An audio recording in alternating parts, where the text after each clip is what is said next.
오늘 저는 고통 속에 새로운 길이 열린다는 제목으로 하나님의 말씀 증거하겠습니다. 그대로 인사하겠습니다. 고통 속에 새로운 길이 있습니다. 당신의 길도 열릴 것입니다. 우리 삶에 여러 가지 고통이 있습니다. 경제적인 고통이 있는데 지금은 절대 빈곤의 고통이라기보다 상대적인 빈곤의 고통이 정말 생각보다 극심한 것 같습니다. 어떤 분은 지금 날마다 공과금 고지서가 막 쌓여가고 있습니다. 그리고 갚아야 될 대출금을 상환하지 못해서 굉장히 두려운 가운데에 살아가는 그런 분들도 있다고 들었습니다. 빚 독촉이라는 게 생각보다 이게 고통이 큽니다. 이 빚 독촉에 시달려 보지 않은 분들은 이 고통이 얼마나 큰지를 잘 모릅니다. 오죽하면 어떤 청년 그 모임에서 꿈이 뭐냐 물으니까 내 꿈은 빚 없는 세상에서 사는 것이다 라고 얘기했겠습니까? 그 젊은 청년이 그거보다 훨씬 더 아름다운 꿈을 가져야 되는데 부모님들이 빚에 시달리는 것을 보면서 제발 나는 꿈에도 소원은 빚 없는 곳에 살고 싶다. 이 고통이 얼마나 큰지를 우리는 알 수 있다는 것입니다. 또 질병의 고통도 마찬가지입니다. 하루 이틀도 아니고 지속되는 질병의 고통이 계속 임하면은 너무나 힘듭니다. 거기다가 사랑하는 가족이 고통당하는 모습을 지켜보는 것도 큰 고통입니다. 부모님들이 아픈 것은 좀 그래도 부모가 자녀가 고통당한 것을 바라볼 때 그 오는 고통은 이루 말할 수가 없다는 것입니다. 인간관계에서 오는 고통도 있습니다. 지난주에 살펴봤던 과부처럼 억울한 일을 당해갖고 잠 못 이루는 사람들이 지금 굉장히 많이 있습니다. 그리고 자기 자신의 잘못된 습관이라든지 은밀한 죄로 인한 양심의 고통, 죄책감에 시달리는 그런 분들도 있고, 또 과거의 상처와 현재의 실패, 미래에 대한 불안감의 고통 가운데 있는 그런 사람들도 있습니다. 그래서 고통이 없는 사람은 없다. 다 차이는 있을지 몰라도 고통이라는 짐을 지고 지금 우리는 살아가고 있습니다. 그러면 이런 고통이 우리에게 올 때 어떻게 반응해야 되느냐? 그게 이제 성경의 답이 있는데, 오늘 우리는 이 출애굽 1장을 통해서 그 해답을 좀 찾아보도록 하겠습니다. 이스라엘 백성들은 요셉 때만 해도 아주 평탄하게 잘 살았습니다. 애굽에서 가장 좋은 땅 고센에서 그들은 아주 호화롭지는 않을 수 있을지 모르겠지만은 안정된 그런 생활을 했고, 또 하나님의 은혜로 점점점 그들은 번성하고 강성해졌습니다. 어느 정도로 그들이 강성해졌습니까? 애굽 사람이 위협을 느낄 정도로 그렇게 강성하게 되었습니다. 그러다가 요셉을 알지 못하는 왕, 역사적으로 투트모스의 1세입니다. 이 애굽 왕이 이제 등극을 하면서 이스라엘 백성들에게 이제 드디어 어떤 암흑기가 찾아온 겁니다. 이제까지 경험하지 못했던 큰 고통의 시절이 찾아오게 되었습니다. 잘 나가는 이스라엘 백성들은 졸지에 애굽 사람의 노예가 되었습니다.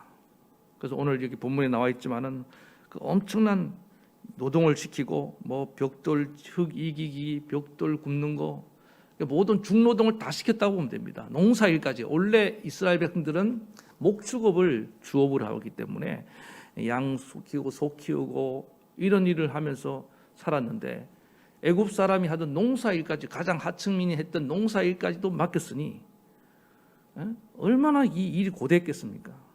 목축 일하랴, 농사 일하랴, 그 다음에 또 건축 노동 일까지 해야 되고, 노역에 막 징용을 당해서 노역장으로 끌고 가는 겁니다. 여러분 사극 보면 생각납니까?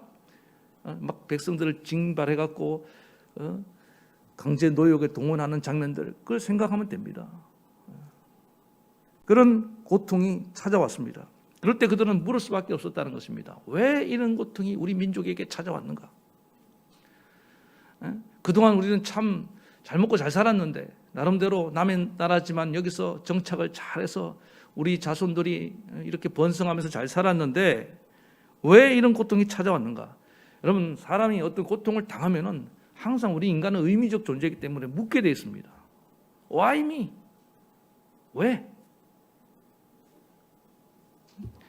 어떤 분은 지난번에 법률 선임인가요? 힐링 캠프인가 나와갖고 뭐 증문즉답 뭐 이렇게 해주시더라고요. 이경규 씨가 물었어요. 나는 왜 태어났습니까? 이렇게 묻더라고요. 그러니까 왜를 묻지 말라고. 그 스님의 답이 그래요. 왜를 묻지 말고 지금 어떻게 행복하게 즐겁게 살지만 생각해라. 왜 그런 거 묻는 게 아니야. 이렇게 얘기하더라고요. 그런데 여러분, 인간이 그거 안 물을 수 없습니다. 우리는 의미적 존재이기 때문에 하나님이 또 우리 그렇게 지으셨습니다. 그리고 하나님은 그 왜에 대한 답을 갖고 계신 것을 믿으시기 바랍니다. 답을 할 수 없기 때문에 회피하려 하지만은 성경은 직면하게 만든다 이 말입니다. 사람들이 그 대답이 명대답이라고 막 박수를 치는데 그러다 해결된 게 아니에요. 왜 이런 고난이 찾아왔는가? 나는 왜 태어났는가? 우리는 그 대답과 직면할 수 있는 길이 있습니다. 그래서 지금 우리는 말씀을 듣는 거예요. 분명한 것은 모든 고통에는 의미가 있다. 그러나 그걸 찾는 것은 쉽지 않을 수는 있지만은 반드시 있다는 것입니다. 지난주에 살펴봤던 그 불쌍한 과부 같은 경우는 그 원한이, 고통이 의미가 뭡니까? 하나님 풀어주시겠다는 거예요. 그 과부 같은 경우는 그걸 통해서 또 우리에게 우리가 누구인지, 기도가 무엇인지 낙심하지 말아야 될 어떤 비유의 도구로 사용하신 거 아닙니까? 의미 없는 고난, 고통은 없습니다. 찾지 못했을 뿐이지. 오늘 본문을 가만히 살펴보면은 왜 하나님이 이스라엘 백성들에게 이런 시련을 주셨는지 우리는 알 수가 있습니다. 첫 번째는 뭐냐? 고통 속에 하나님의 부르심이 있다는 것입니다. 오늘 말씀 제목과 같은데 고통 속에 새로운 길이 있는데 그것이 하나님이 우리를 부르심이라는 거예요. 고통의 의미가 뭐라고요? 하나님이 날 콜링, 즉 부르시는 일이라는 거예요. 부르심. 하나님은 합력할 선언을 이루는 분이기 때문에 우리에게 주신 고통을 통해서 선을 이루시는데 우리를 부르는 도구로 사용한다는 것입니다.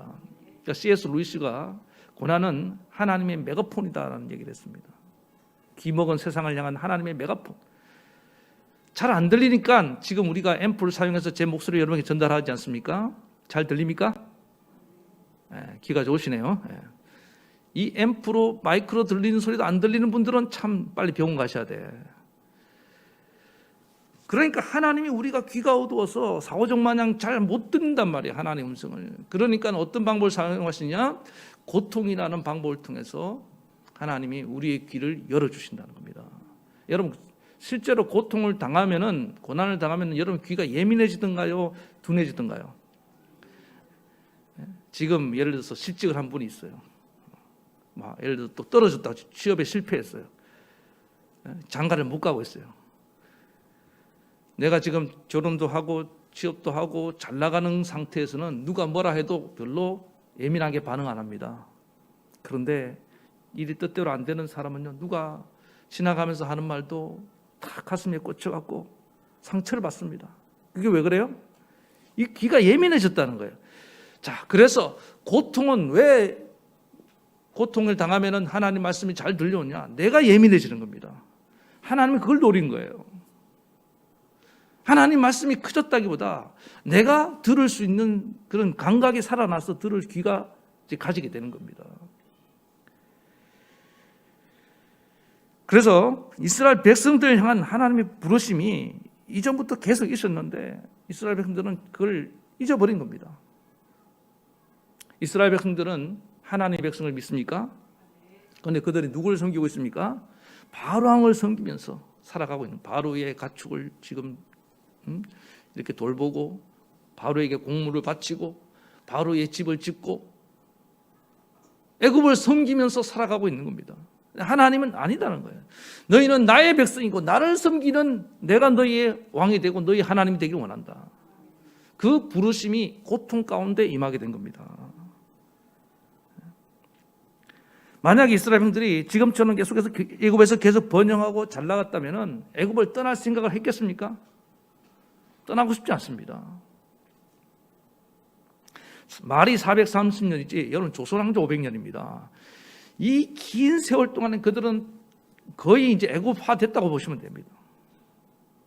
애굽 사람의 문화와 애굽에 거의 동화되어서 그냥 여기가 제2의 고향처럼, 아니 거의 고향, 가나안 땅 필요 없어. 여기 여러분 이 고센 지역은요 참 목축하기 너무 좋은 땅입니다. 애굽의 나일강의 그 젖줄이 흐르고요, 거기는 정말 풍요로운 땅입니다. 사실 오히려 가나안 젖과 꿀이 흐르는 땅이 더 삭막해요. 말은 그렇게 하셨지만 여기가 조사원이, 여기서 하나님 천년 만년 살기를 원합니다. 우리 자손 대대의 복을 주시옵소서. 그렇게 말할 수 있었다니까요. 그런데 하나님은 아니야, 너희는 여기서 살 백성들이 아니야. 그래서 하나님은 그들이 계속 안주할 수 있기 때문에 어떻게 하십니까? 하나님은 바로 왕을 통해서 그들을 학대하기 시작한 겁니다. 핍박하기 시작한 겁니다.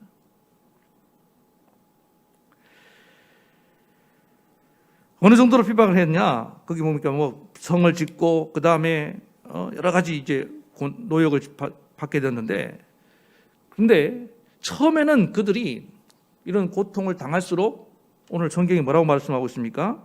자, 이 12절을 한번 보겠습니다. 그러나 학대를 받을수록 더욱 번성하여 퍼져나가니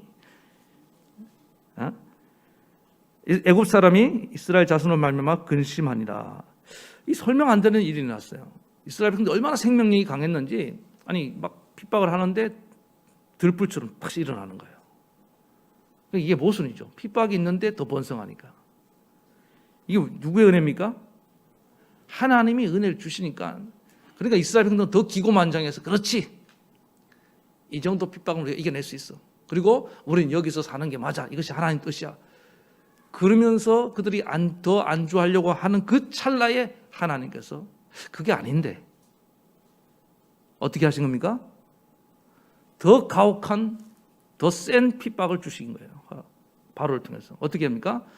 노역을 더 무겁게 하는데 이제는 집도 안 주고 또 생산량을 더 늘리게 만들고, 그것도 안 되니까 갓난아이가 태어 남자아이들은 다 죽이라 그러고 나일강가에 집어 던지고, 이런 어마어마한 일들이 계속 일어나기 시작한 겁니다.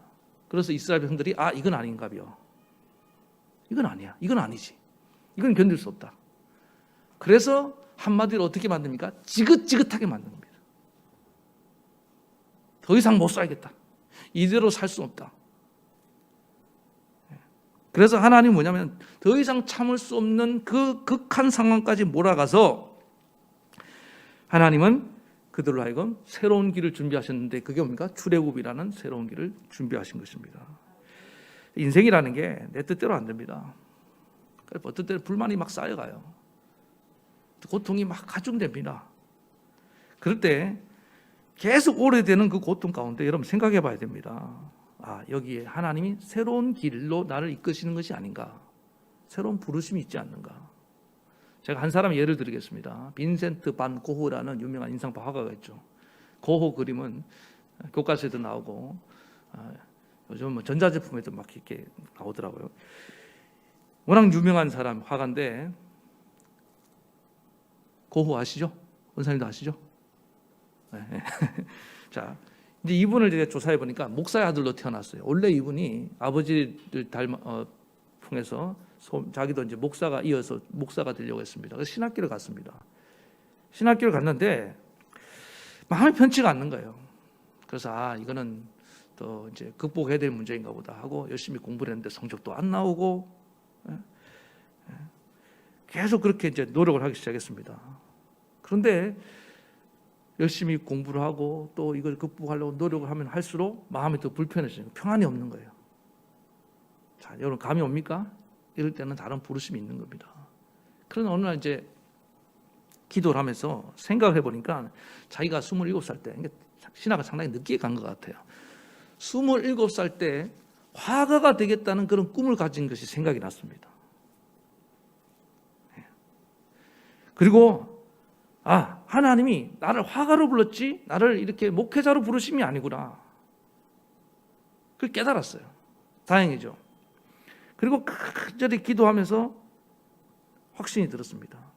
나는 목회자의 길을 가야 되는 것이 아니라 화가의 길을 가야 된다. 그리고 확신 얻고 난 뒤에 그가 일기장에다 이렇게 썼습니다. 새로운 운명의 길이 열렸다. 맞죠? 그 다음에 나는 새롭게 태어났다. 나는 화가의 길을 간다. 이것은 하나님이 내게 주신 약속의 길이다. 저는 막 아멘이 나오더라고요. 아멘이. 그리고 그 다음에 중요한데, 나는 어떤 어려움이 있어도 이 길을 가리라. 나는 가리라. 뭐 찬양도 있잖아요. 어떤 어려움이 있어도 가리라. 실제로 이 고후가 그 다음부터 엄청 가난했습니다. 역시 예술은 배고파야지 되나 봐요. 정말 헝그리 예술을 아트를 하기 시작했습니다. 얼마나 가난했냐, 먹을 것이 없을 정도로, 또 그 동생 집에 빌부터 살 정도로. 그런데 그런 가난한 시절을 보내면서 거기서 다 주옥 같은 명작들이 나오잖아요. 고흐의 작품들이 다 거기서 나온다고요. 전에 제가 그 제주도에 잠시 갔을 때 그 화가 이종섭 우리 집사님이고, 이중섭 기억납니까? 소 그림 그 많이 그린 사람. 한국 사람 아니에요? 소 몰라요? 소, 흰소, 황소 이런 거, 누른 소, 빨간 소, 빨간 소는 있나 모르겠다. 근데 그 소 그림들이 다 그 제주도에서 있을 때 힘들게 생활할 때 그렸던 그림들이더라고요, 보니까. 그런데 이분이 포기하지, 중요한 건 그거예요. 내가 이 고난 가운데도, 이 지금 궁핍한 가운데도 이것이 나의 소명이다 생각하고 포기하지 않고 계속 그 길을 갔다는 겁니다. 그러니까 내가 하나님 부르심이 있냐 아니냐는 어떻게 아시느냐, 어떤 어려움이 닥쳤을 때 그냥 접어버리는 사람들은 그 소명 없는 거예요. 그런데 어떤 어려움이 당했는데 그것 때문에 더 그 고통의 힘보다 더 강한 하나님의 은혜를 받아서 그 이겨내며 나아가는 사람, 그 하나님의 부르심이 있는 것입니다. 붓을 놓을 수가 없는 거예요. 고흐도 이중섭도. 왜? 그건 소명이기 때문에. 저는 이제 고흐와 반대의 길을 걸었잖아요. 저는 과학자가 되고자 하는 꿈을 가졌단 말입니다. 근데 하나님이 저의 그 재능을 다 막으셔서 어디로 이끄셨습니까? 저는 이제 신앙, 목회의 길로 이끄신 겁니다. 만약에 그때 제가 막 수학 경시대에 나가서 또 계속 승승장구하고 수학 점수가 잘 나왔다고 한다면은 저는 아마 다른 길을 갔을지 몰라요. 근데 하나님이 고통스럽게 하더라고요.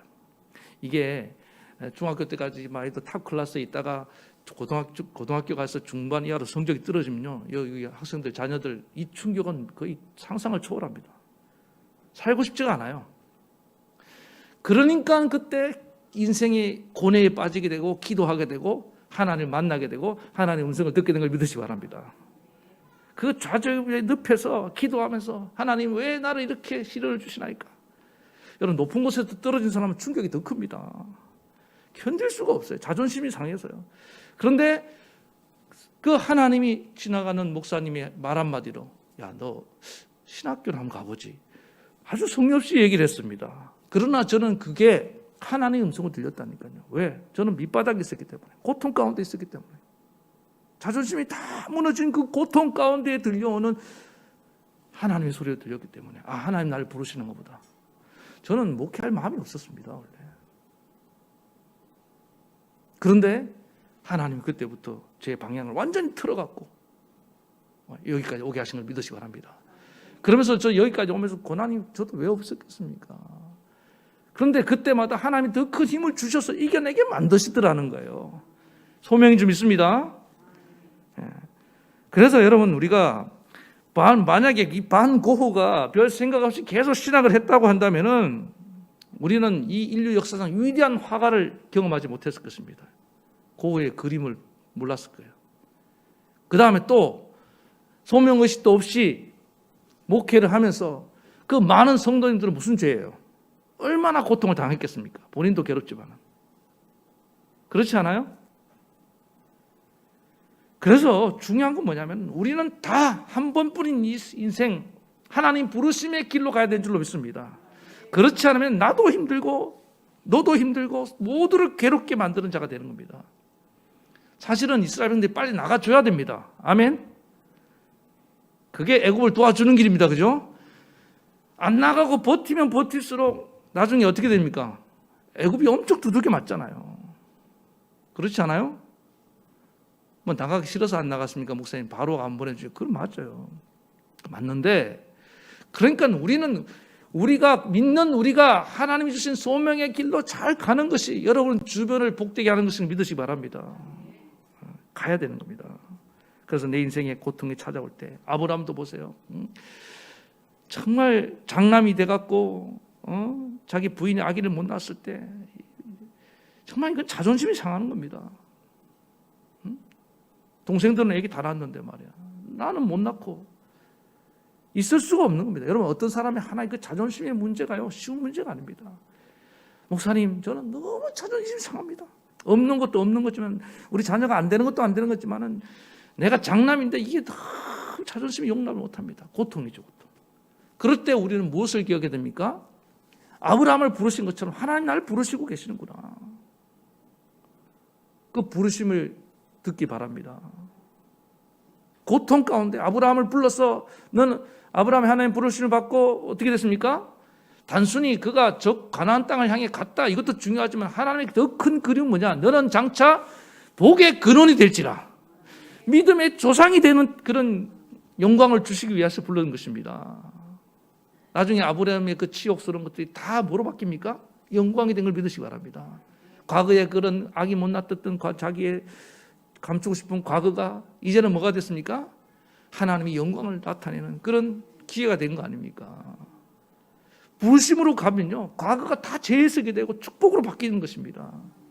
그런데 부르심으로 가지 않으면요, 아무리 찬란했던 과거를 할지라도 오늘 더 그건 비참해지는 것입니다. 고통 가운데 있는 분들이 있습니까? 오늘 하나님 부르심에 귀를 기울이시기 바랍니다. 만약에 애굽의 바로왕이 아주 정책을 잘해갖고 이스라엘 백성들을 당근도 주고 채찍도 주고 친절한 바로왕이 됐다고 한다면 이스라엘 백성들은 그냥 살만했을 거예요. 그런데 하나님 바로의 마음을 부추긴 겁니다. 야, 내 백성들이 나갈 마음이 없다. 네가 악역을 맡아라. 그리고 막 강하게 핍박을 한 것입니다. 제가 다른 얘기 좀 할게요.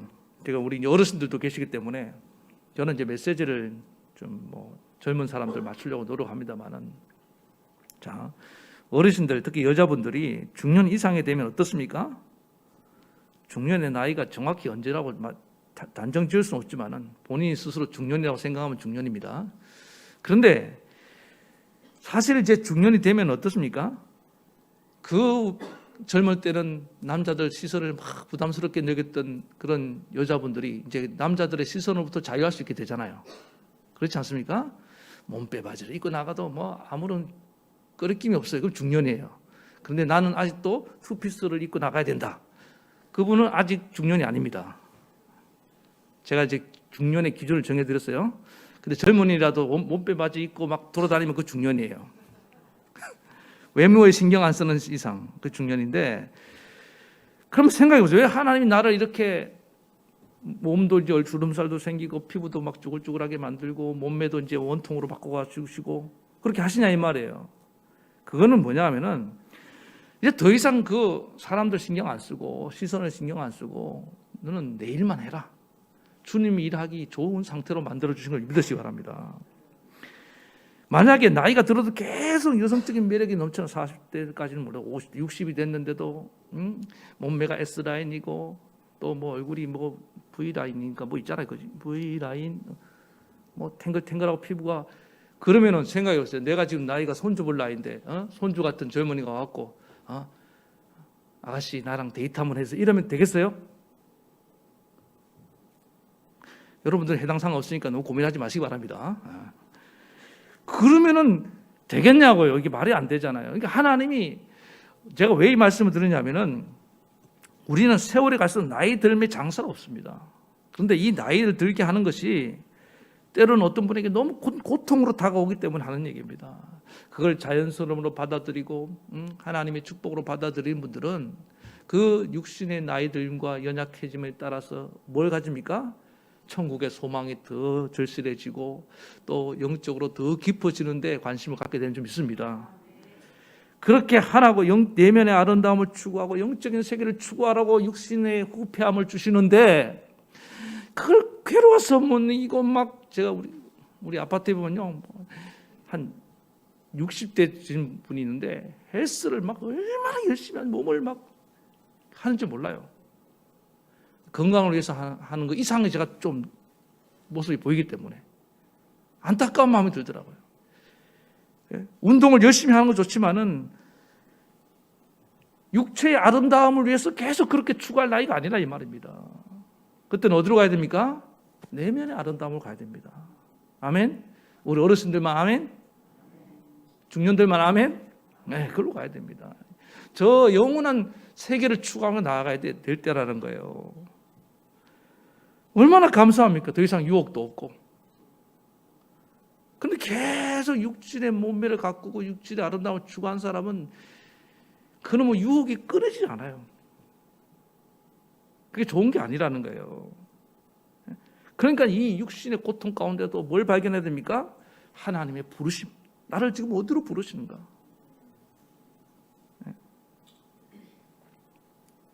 그래서 여러분 떠나야 할 때를 떠나고 나아가는 주와 여러분 되기 바랍니다. 그 다음에 두 번째는 뭐냐면은 이 고통의 시간은 부르짖을 시간이라는 것입니다. 자, 첫 번째는 부르심의 시간이라고 했습니다.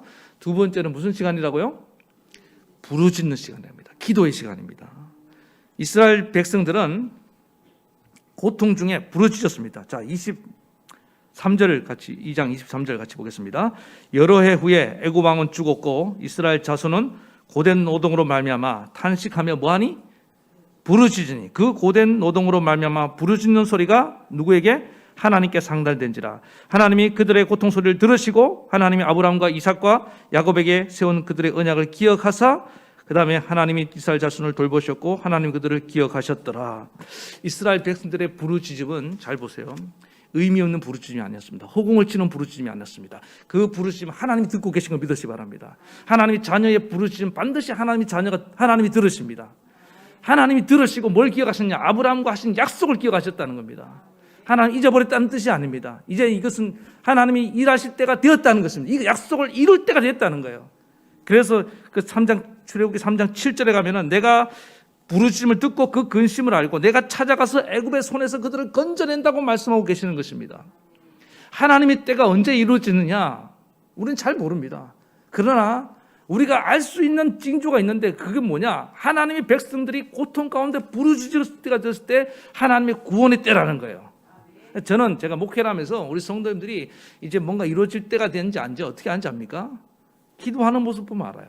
근데 기가 막히게 맞아요. 하나님 그냥 주시지 않더라고요. 막 부르짖고 있는 모습을 보면서 저분이 이제 하나님 이럴 때가 됐다. 440년 후에 애굽에서 나오게 하리라. 이스라엘 백성들이 430년 기도 안 한 게 아닙니다. 기도했어요. 그러나 그 고통의 절정에 다다랐을 때 그들이 정말 하나님을 향하여 간절히 찾기 시작했다 이 말입니다. 기도도 똑같은 기도가 아니더라고요. 근성 기도가 있고 형식적인 기도가 있고 절박한 기도가 있고 간절한 기도가 있고 정말 생명을 다하는 기도가 있고 원색적인 기도가 있습니다. 이 부르짖음 왜 고통을 주셨다고요? 이 원초적인 기도를 하나님 원하시는 겁니다. 근데 아직 고통을 당해도 살만한 분들은 이래 하면서 그냥 버티는 분들 있어요. 약 먹고 버티고요. 어떤 분들은 그냥 뭐 다른 방식으로 버티는 분이 있는데 제가 볼 때는 그렇게 버티지 마시고 차라리 하나님 향해 부르짖는 것이 훨씬 빠른 방법인 줄 믿습니다. 우리 하나님이 다른 걸 참아도 우리 자녀가 부르짖는 걸 못 참습니다. 너희 중에 고난당한 야고보서 5장 13절 너희 중에 고난당한 자가 있느냐? 그는 기도할 것이요. 고난당할 때 기도는 그냥 기도가 나올 수 없습니다. 진심 어린 기도가 나온다 이 말입니다. 자녀가요 고통을 당하지 않습니까? 그럼 부모는 정말 자기가 아플 때보다 더 눈물로 간절히 기도합니다. 정말 사랑하기 때문에 그런 거예요. 그렇게 기도 안 하는 분들도 언제 간절히 기도하는 거 보니까 자녀가 아파할 때, 자녀가 힘들어할 때, 자녀가 어려운 일이 생겼을 때. 여러분 그 성경에 참 못된 여인 중에 하나가 하갈입니다. 하갈이 아브라함의 첩이 됐는데 원래는 사라의 종이었습니다. 여종이었습니다. 그래서 주인에게 보내서 아이를 갖고 이스마엘을 낳았습니다. 그랬더니 참 사람이 못됐어요. 왜 못됐냐? 주인을 무시하기 시작한 겁니다. 지가 이제 주인이 되려고. 그러니까 주인이 사라가 가만히 있겠습니까? 저 여인을, 저 종을 내쳐라. 아브라함이 무슨 힘이 있어요? 그래 내쳤어요. 그랬더니 하갈과 이스마엘이 광야에서 사막에서 유리방황하기 시작했습니다. 아들이 마실 물이 없어서 죽어나가고 있는데 그때에 하갈이 하나님 향해서 쫙 살려달라고 부르짖습니다. 아무리 못된 여인도 자기 아들이 죽어가면은 그때는 부르짖더라고요. 그때 하나님이 찾아오셔서 이스마엘을 건져주신 것을 믿으시기 바랍니다. 그리고 이스마엘도 한 민족이 될 것이다. 축복해 주셨어요.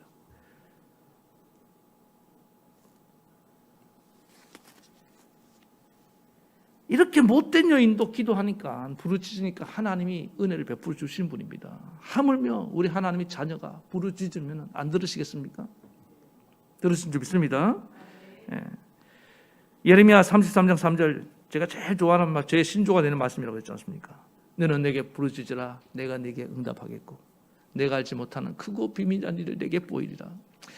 예레미야가 이 말씀을 묵상하다가 제가 놀라운 걸 깨달았어요. 예레미야도 기도했어요. 선지자니까 기도했겠죠. 그러나 자기 계획이 있고 자기 어떤 계산이 있는 사람들은 기도해도 근성으로 기도합니다.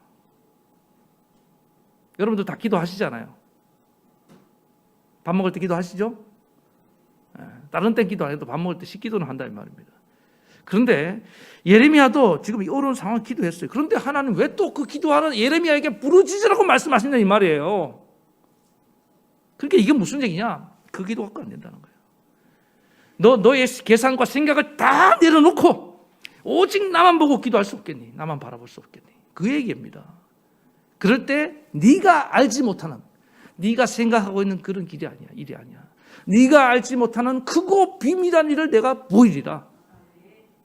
하나님은 지금 우리에게 자기 하나님의 크고 비밀한 일을 보여주시고 행하시기를 원하시는 줄 믿습니다. 그러나 우리는 우리 틀에 갇혀갖고 내 계획대로 내 계산대로 이렇게만 가려고 생각하고 있으니까 기도하기보다 고민만 하고 앉아있다 이 말입니다. 하나님은 안 된다 이거야. 이 출애굽이라는 위대한 일은 너희 생각과 상상의 범위를 넘어서는 일이다. 그러므로 너는 나를 부르짖으라는 것입니다. 여러분 가족 구원하는 일 여러분 계산대로 생각대로 됩니까? 안 되잖아요 지금요. 여러분 인생이 내 계획대로 내 생각대로 잘 풀려가고 있습니까? 안 되는 거예요. 그것이 고통이라면 이제 우리가 해야 될 일은 무엇입니까? 하나님 향하여 부르짖어야 됩니다. 하나님 왜 코로나 팬데믹 우리에게 주셨느냐? 너희 생각과 계산대로 안 된다는 거예요. 하나님 왜 우리 이 동성교회 40년 역사에 이런 고통의 아픔을 주셨느냐? 너희 생각과 계획대로 되지 않는다. 부르짖으라는 것입니다. 하나님이 우리가 알지 못하는 위대한 일을 계획하고 계신 줄로 믿습니다. 온 성도가 공동체적인 각성을 하고 하나님께 나와 부르짖을 때 하나님이 일을 행하시겠다는 것입니다. 기회입니다. 이 고통의 순간들을. 그런데 우리는 깨닫지 못하고 만약에 하나님을 향하여 이런 진실한 내면에 솟아나는 기도가 회복되지 못한다면 방법이 없습니다. 이 고통의 시간은 더 길어질 것입니다. 여러분 이제 충분하지 않습니까? 오늘 여러분 기도할 준비가 됐습니까? 하나님을 향해서. 어떤 분들 그렇게 목사님 저는 아무리 생각해도 제 인생에 이렇게 부르짖을 만한 고통이 없는데요. 그런 분들에게 제가 말씀드리고 싶은 것은 뭐냐? 예수님이 무슨 자기 죄 때문에 부르짖은 게 아니잖아요. 그렇지 않습니까? 고통이 없는 분들은요. 예수님을 생각하면서 우리를 구원하기 위해서 그 고통 가운데 절규하신 예수님을 생각하시면서 고통 가운데 들어와야 되는 거예요. 그게 공동체입니다. 그게 가족입니다. 태평하고 있으면 안 돼요. 지금 공동체 안에 한 사람이라도 고통 가운데 부르짖는 이가 있다고 한다면 그의 고통 안으로 내가 들어가는 것이 한 몸 이룬 교회의 모습인 줄 믿습니다. 그리고 아직도 구원받아야 될 한 영혼이 남아있다고 한다면 그 영혼을 위해 십자가 지시고 피 흘리시며 십자가에서 절규하시는 예수님을 생각하면서 우리가 함께 아파하고 성령의 탄식으로 기도하며 나가는 것이 성도의 모습이라는 것입니다. 그렇지 않습니까? 그러므로 우리는 천국 가는 그날까지 우리의 기도는 항상 부르짖음이 될 수밖에 없는 것입니다. 부르짖음이 하니까 목소리만 크게 막 과음 질르라는 얘기가 아니에요. 한 번의 기도를 드릴지라도, 골방에서 기도할 때 할지라도, 어떤 분이 어제 보니까 교회 나와서 간절히 기도하는 분이 계시더라고요. 제가 그분을 바라면서 하나님, 저를 일깨우는 확성기로 들었습니다. 저의 기도가 다시 되살아나는 것을 경험했습니다. 오늘 그런 울림이 여러분 가운데 있기 바랍니다. 그래서 온 기도가, 성도의 기도가 살아나서 하나님에서 공동 이스라엘 백성 전체가 공동주신 고통 가운데 하나님 향해서 우리를 살려주시옵소서 주여 하고 부르짖으며 나아갔을 때 하나님이 모세를 보내시고 10가지 재앙을 일으키시고 그들을 구원해 낸 것을 믿으시기 바랍니다. 오늘 우리 하나님이 우리 교회를 통해 놀라운 일을 행하시기 원하신 줄 믿습니다. 여러분, 고통 가운데 들어가십시오. 고통 가운데 있는 하나님을 바라보시기 바랍니다. 그리고 함께 부르짖고 새 일을 열어가는 저와 여러분 되기를 축원합니다. 우리 이 시간에 찬양팀 나오시고 찬양을 부르시겠습니다.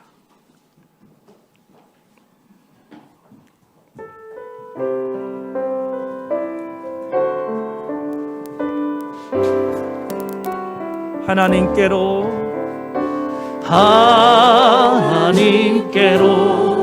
더 가까이 갑니다. 고통 가운데 계신 주님, 변함없는 주님의 크신 사랑, 영원히 주님만을 섬기리. 다시 한번 하나님께로 더 가까이, 하나님께로 더 가까이 갑니다. 고통 가운데 계신 주님, 변함없는 주님의 크신 사랑, 영원히 주님만을 섬기리. 우리 이 시간 한번 기도하기 원합니다. 여러분, 그렇습니다. 인생의 크고 작은 고통이 찾아옵니다. 어떨 때는 정말 견딜 수 없는 고통이 있는데 거기에 뜻이 있습니다. 고통을 풀어주는 것도 하나님 뜻일 수 있지만 그 가운데 하나님 나를 향한 부르심이 없는지를 여러분 우리가 귀를 기울여 봐야 됩니다. 이스라엘 백성들을 향한 이 엄청난 고통, 하나님 부르심이었습니다. 출애굽을 향한 부르심이었고 가나안 땅을 향한 부르심이었고 내 백성이 되라는 부르심이었습니다. 우리가 그동안 세상을 섬기고 있지 않습니까? 너는 내 백성인데 어떻게 세상을 섬기며 살아가느냐? 나를 섬겨야 된다. 나를 왕으로 모셔야 된다. 그리고 이 고통 속에 그 일을 행하시기 위해서 하나님 부르짖으라는 겁니다. 다시금 기도가 살아나라는 거예요. 형식적인 기도하지 말고 하나님 정말 원초적인 기도가 회복되기 원합니다. 생명력 있는 그런 기도가, 살아있는 기도가 회복되게 하여 주시옵소서. 내 힘과 내 생각, 내 계획을 다 내려놓고 이스라엘 백성이 노예로서 할 수 있는 것은 아무것도 없었습니다. 하나님께 부르짖는 방법이 이 기적 같은 일이 일어나는 길입니다. 여러분은 산 생명을 구원하고 변화시키는 것, 그게 사람의 힘으로 가능하다고 생각합니까? 예수님조차도 인간의 힘으로 할 수 없었기 때문에 그런 십자가를 지야만 했던 것입니다. 고통 가운데 부르짖어서 한 영혼을 건져낼 수 있었던 것입니다. 오늘 주님 우리 교회에 이 고통을 주신 이유는 주님 새 일을 행하시기 위한 줄 믿습니다. 우리의 부르짖음을 통하여 하나님 한 생명을 구원하는 뜻인 줄로 믿습니다. 이 시간 그런 마음으로 우리 고통 가운데 다 들어오시기 바랍니다. 고통이 없다고 생각하는 분들 그리스도의 고통으로 들어오세요.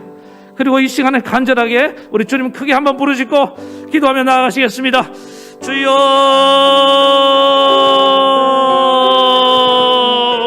아버지 하나님, 이 시간에 간절히 기도합니다. 주님, 우리 삶에 왜 이런 고통이 찾아왔을까요? 하나님이 나를 향한 아버지 하나님 새로운 일을 지금 계획하시고 계신 줄로 믿습니다. 아버지 하나님의 부르심이 있는 줄로 믿습니다. 고통 가운데 아버지 하나님 이스라엘 백성은 출애굽의 아버지 부르심을 들었습니다. 내 백성이 되라는 부르심을 들었습니다. 아버지 하나님 반고호도 아버지 하나님 목회의 길이 아니라 나는 화가의 길을 간다는 부르심을 받았습니다. 저도 아버지 하나님 그 그 학업의 몰락 가운데에 목회적 소명을 받았습니다. 하나님, 내 인생에 하나님의 부르심이 있는 줄로 믿습니다. 이 고통 가운데에 우리의 부르심을 들을 수 있는 주님의 거룩한 백성들이 다 되게 도와 주시옵소서. 오 하나님께서는 우리가 알지 못하는 크고 비밀한 일을 계획하시고 이끌어 가신 분 줄 믿습니다. 우리 사랑하는 동성교를 향한 하나님의 부르심에 귀가 열리는 주의 종들 되게 도와 주시옵소서. 그리고 이 고통 가운데 하나님 하여 부르짖고 나아가는 주여 아버지 하나님, 우리 성도들이 되게 하여 주시옵소서. 우리 하나님 크고 비밀한 일을 발견하고 그곳을 향하여 나아갈 수 있도록 주님 허락해 주시옵소서. 은혜를 베풀어 주시옵소서. 우리 하나님께서 큰 은혜 주실 것을 믿으며 예수님의 이름으로 기도드리옵나이다. 아멘. 하나님 아버지, 인생의 고통 가운데 하나님 뜻을 발견하곤 합니다. 하나님 부르심이 있는 줄 믿습니다. 바로왕 밑에서 이 큰 학대 가운데 출애굽에 하나님 부르심이 있었던 것처럼 우리 각자를 향한 부르심에 눈이 열릴 수 있도록 주님 은혜, 귀가 열릴 수 있도록 축복해 주시옵고, 이 고통 가운데 하나님 부르짖으라는 것입니다. 그동안 그런 형식적인 기도를 다 내려놓고 하나님 성령의 탄식으로 이제 하나님께 부르짖으며 나아가는 그런 우리 교회가 다 되게 도와주시옵소서. 한 사람 한 사람의 기도가 살아날 수 있도록 은혜 베풀어 주시옵소서. 내 삶에 고통이 없다고 하나님 그냥 있을 때가 아닌 줄로 믿습니다. 이웃의 고통을 바라보고 또 아버지 하나님 민족의 고통을 바라보고 또 예수 그리스도의 그 고통 가운데 들어와서 오늘 성령의 탄식으로 기도하는 우리 교회가 되어서 하나님의 크고 비밀한 일을 이루어가는 그런 교회가 되게 도와주시옵소서. 예수님의 이름으로 기도하옵나이다. 아멘. 아픈 데 손을 얹고 기도하겠습니다. 오늘도 하나님 약속을 따라 믿는 자에게 손을 얹은 적 나으리라 하신 그 말씀을 따라 기도합니다. 오늘도 나는 내 아픔보다 우리 가족의 아픔이 질병 때문에 더 지금 괴로워하는 분이 있습니다. 주님 이 시간에 찾아와 주시옵소서. 주님의 능력을 손으로 만져 주시옵소서. 주님 깨끗하게 고쳐 주시옵소서. 육체의 질병도 있지만 정신적인 질병 때문에 지금 고통당하는 가정이 있습니다. 하나님 불쌍히 여겨 주시옵소서. 주님의 치료의 은혜를 베풀어 주시옵소서. 회복해 하셔서 아버지 하나님 그 가정에 주님 한 영광을 나타내 주시옵소서. 주님 치료하실 것을 믿으며 예수님의 이름으로 기도하옵나이다. 아멘. 이제는 우리 주 예수 그리스도의 크신 은혜와 하나님 아버지의 만극하신 사랑하심과 성령의 감동, 감화, 교통, 위로 역사하심이 고통 가운데 하나님 부르심을 알고 부르짖으며 주님의 일을 이루어가기를 원하는 사랑하는 모든 성도들 머리 위에와 저들의 가정과 자녀와 생업과 이 나라 이 민족 위에까지 영원토록 함께 하옵시기를 간절히 축원하옵나이다. 아멘.